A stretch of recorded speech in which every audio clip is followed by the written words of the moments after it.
Hi there. This is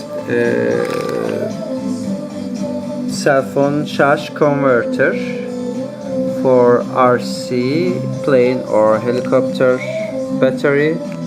This is my old lithium polymer battery, and this is my converter Firefly. So basic. Here T-plug and here USB. At first time, at the beginning,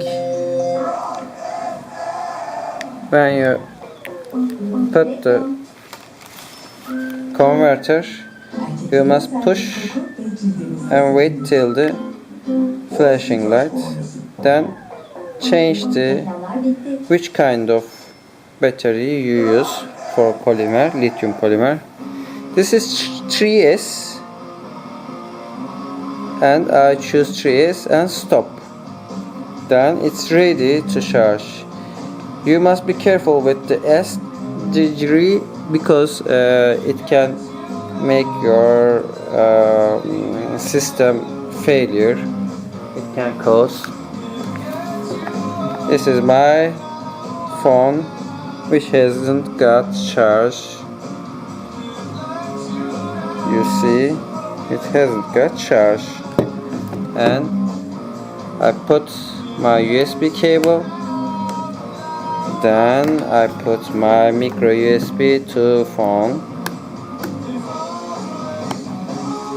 It waits till charge.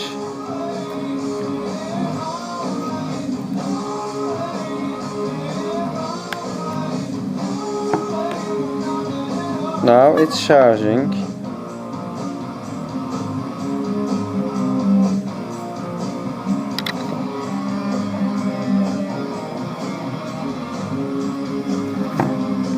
It's useful and basic.